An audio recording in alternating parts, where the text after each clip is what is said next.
Hi, so this is Wizard. I'm not showing you the Jubilee edition.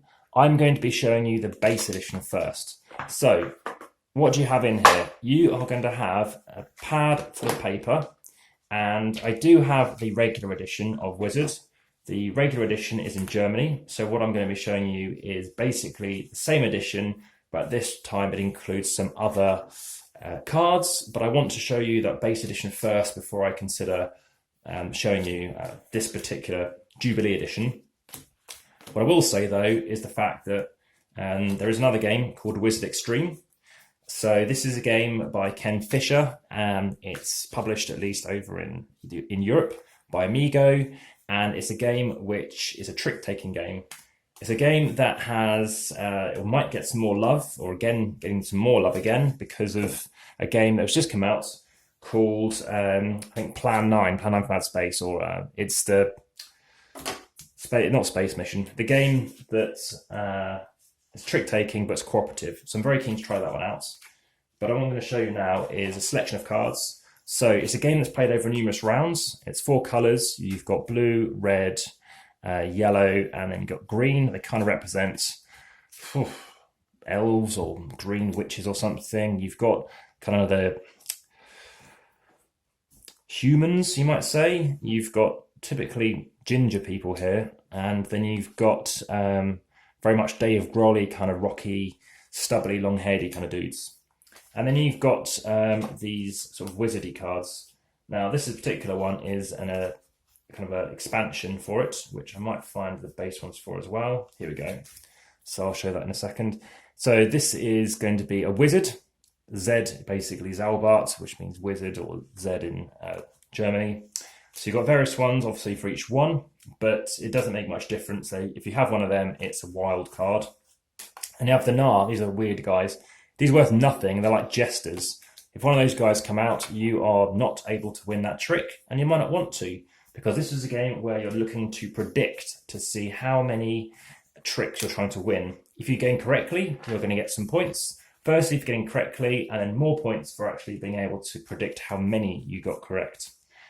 So it's a 3 to 6 player game, and the aim of the game is to get the most points.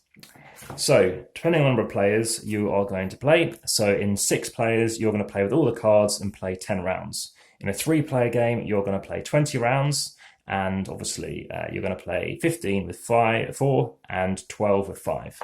Now, we used to have a whole bunch of used ones of these. It's single-sided.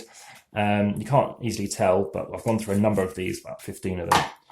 So, I'm going to shuffle these cards up, and as an example, everyone gets one card face down initially, and you're going to predict to see who's going to win the most tricks. So firstly, you turn over a card, yellow, and you kind of got this Braveheart character here, who is going to be the trump suit. So imagine we're playing as a 4, like with an open hand. We have these cards here. I might say, I'm going to win 0. This person also has got a low value, and it's not on suit. They say 0. This person goes... Actually, the person who shuffles is the person to the left who then follows off. This person then goes, yeah, 1. This person's got a high value, but they're thinking, well, they've just said 1. I'm guessing they've got a yellow, because there's only 1 card each.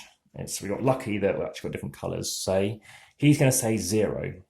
Tell you what, he'll say 1, just to show you an example of how the scoring works. We then reveal. This person leads off. So this one is the suit that they must follow. So everyone must play a green. So this person's winning, they do not then win. This person trumps it, so they win it.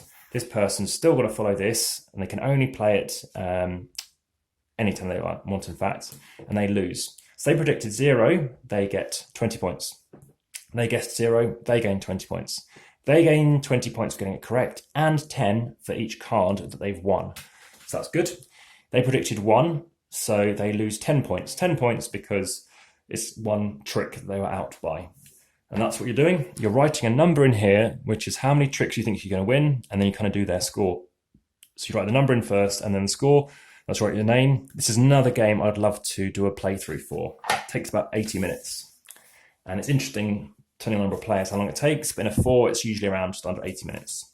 So then you go on and you play 2 cards each. Now, the person who starts is the person to the left again. So this person will be the dealer, then that person would start. 2 cards each, and you get another random card. And again, you can continue. So you can end up with these negative points down to like -80, and someone can end up at 440. But it's great to see people then increase their score. I've seen it happen a lot because they started tuning in and they've been overbidding. They could choose to get 8 tricks correctly, which is 100 points. You get 20. Could you get 20 tricks correctly? And the trouble is, when you start playing out your cards, you're like, okay, well, do I play out the 12 to win this trick? Or do I play out the 10? And then maybe I lose the trick, but I'll win the next trick. But that's only if someone's still got blue left. Because if someone leads off with a 13, and I've only got, and I don't know, there was a red suit trick, and I play this, it's worth nothing. So that's a downside with holding off, but choosing to get that battle right is what's really interesting. Very interesting cards. It's kind of like Bowie-like for some reason. It's nice to see that these symbols are unique as well, and these symbols are also on their attire, as you can see. So it's really nice to see that. And typically, yeah, the colours throughout, you kind of got this Dave Grohl again effect. None. You've got these names up here, they're kind of the standard, which is quite cool. I kind of haven't really noticed this much before. The priest. So yeah, I do like the artwork. It's very, I don't say odd, it's quite interesting. It's just nice to look at.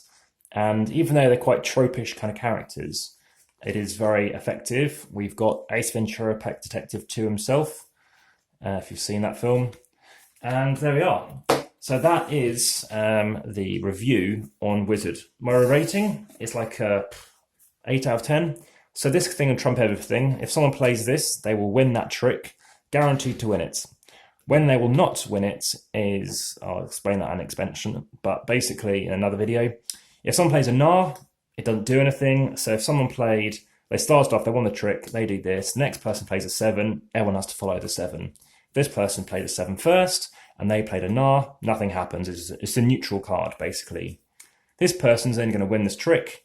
If the trick suit is 9 and they played a 13, they will still lose it. So that's when you're starting to give your predictions. Someone says, oh, I've got a, I'm going to bet 5 with 5 cards. And like, oh, well, I'll bet 0. But maybe they were either over-egging it or they had something wrong. Because there's only, for example, in the 5-hand example, you can't have 5 of these, there's only 4. So you need to be certain that you could be winning enough tricks. You're guaranteed it, hopefully, if you happen to be lucky enough to get 4 of these. But remember, when you're playing with these cards, in that first round, the majority of the deck, until you're halfway through the game, are still in here. So you don't know how many of these cards people have. So you quickly shuffle it between each round, and away you go. So the only downtime is people thinking how long and how many tricks to place, but typically it's not very long at all. I recommend when you win a trick, you just place it like that, so you can kind of see you've got 4 cards, say 4 here, and then you can easily see to count up how many tricks you have. So there we go. It's big enough. You're only writing numbers in here. It's a shame there's nothing on use right now. I might be playing it in a week's time, so then you're able to see me do this, but I like playing it at all player counts. So that is Wizard. Now, we're doing a video straight after this, which will be about the Jubilee edition. I'll come on to that now. So thanks very much for watching. And if you like it, hit the like button, subscribe, and comment in YouTube, and check the descriptions. Thank you.